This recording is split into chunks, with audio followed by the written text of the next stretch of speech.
Bismillahirrahmanirrahim. Assalamualaikum warahmatullahi wabarakatuh.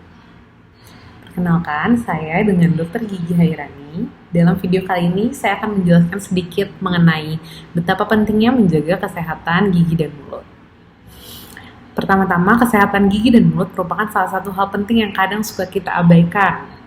Kita awali dengan rongga mulut. Rongga mulut manusia itu di dalamnya terdiri dari jaringan lunak dan juga jaringan keras. Untuk jaringan lunak diantaranya terdapat gusi, terdapat mukosa, dan juga terdapat lidah, serta ada beberapa bagian lain. Lalu ada juga jaringan keras. Jaringan keras itu salah satunya merupakan gigi. Nah, untuk gigi dewasa ini biasanya terdiri dari 32 gigi. Dari gigi ini terdiri dari mahkota dan juga akarnya.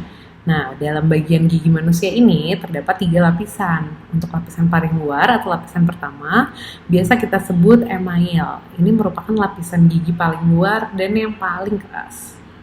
Setelah itu, di dalam lapisan email terdapat lapisan dentin. Lapisan dentin ini tidak terlalu sekeras email dan biasanya berwarna agak kuning. Lalu di dalam dentin juga ada lapisan ketiga, yaitu yang biasa kita sebut dengan pulpa. Nah, di dalam pulpa ini terdapat jaringan syaraf dan juga pembuluh darah.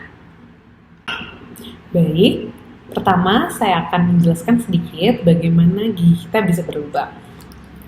Jadi, gigi berlubang itu terdiri dari beberapa proses. Nah, yang pertama ini, saat kita makan, akan ada sisa-sisa makanan yang tertinggal dan melekat pada gigi kita. Nah, sisa makanan ini jika kita tidak bersihkan dengan baik, akan diubah oleh bakteri menjadi asam. Jika kita mendiamkannya terus-menerus, tidak menyikat gigi dengan baik dan benar, lama-lama asam ini akan mengubah mineral pada gigi dan lama-lama akan menjadi gigi berlubang. Selanjutnya kita masuk ke tanda-tanda dan gejala gigi berlubang. Nah, gigi berlubang itu biasanya diawali dengan terdapatnya bagian kehitaman dari gigi.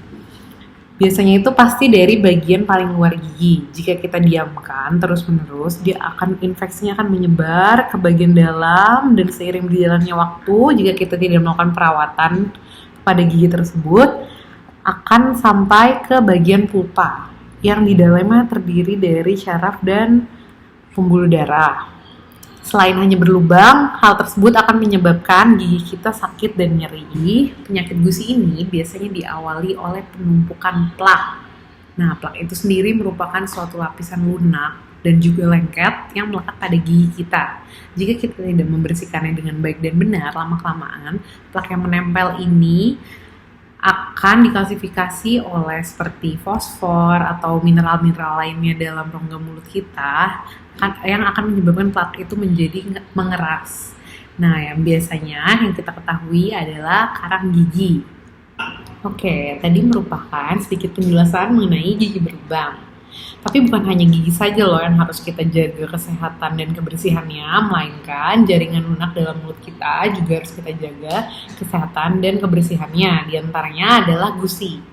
Nah, jika kita tidak merawat gusi kita dengan baik dan benar, maka gusi kita akan mengalami infeksi. Nah, tanda-tandanya diantaranya itu biasanya gusi kita mudah berdarah nih saat kita menyikat gigi. Lalu untuk gambaran gusinya juga warnanya berubah menjadi agak kemerahan.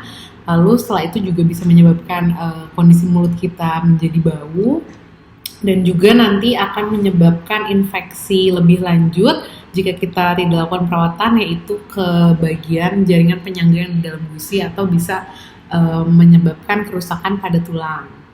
Nah, jadi karang gigi ini merupakan awal penyebab infeksi lanjutan yang biasa terjadi pada gusi kita. Jika kita membiarkannya terus-menerus akan terlihat menumpuk, akan menyebabkan bau mulut, atau bahkan jika lebih parahnya akan menginfeksi jaringan di dalam gusi seperti tulang. Nah, tadi merupakan sedikit penjelasan mengenai beberapa penyakit yang bisa terjadi dalam rongga mulut kita. Lalu bagaimana caranya untuk mengatasi penyakit tersebut? Yang bisa kita lakukan yaitu dengan cara menyikat gigi 2 kali sehari, yaitu pada pagi hari setelah makan dan juga malam sebelum tidur. Nah, sikat gigi juga memiliki cara. Untuk cara teknik yang benar itu, kita jangan lupa menyiapkan sikat gigi, yaitu sesuai usia sikat gigi anak khusus untuk anak dan sikat gigi dewasa untuk dewasa. Satu sikat gigi ini hanya dapat digunakan oleh satu individu saja. Dan juga jangan lupa kita menggunakan pasta gigi, bisa menggunakan pasta gigi yang mengandung fluoride. Untuk cara melakukan penyikatan gigi yang baik dan benar, kita tuangkan pasta gigi pada bulu sikat, tidak usah terlalu banyak, cukup sebesar biji kedelai saja. Jika sudah, kita mulai dari bagian belakang, letakkan bulu sikat menghadap arah gusi, lalu kita getarkan seperti ini, kita sikat kurang lebih 20 getaran. Jika sudah, kita tarik, kita buang ke arah bawah. Kita lakukan terus menerus, bergeser ke gigi sebelahnya, ke gigi bagian depan, dan seluruh bagian.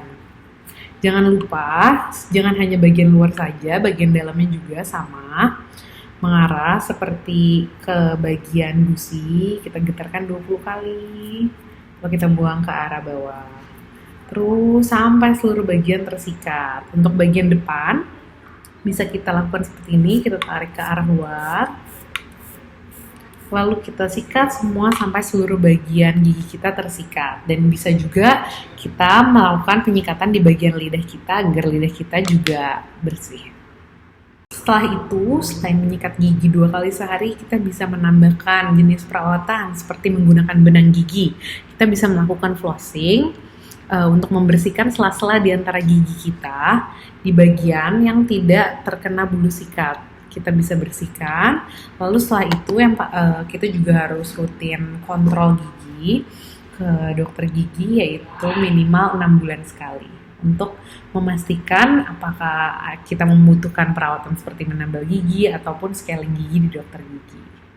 Sekian penjelasan saya mengenai cara menjaga kesehatan gigi dan mulut. Semoga bermanfaat. Terima kasih.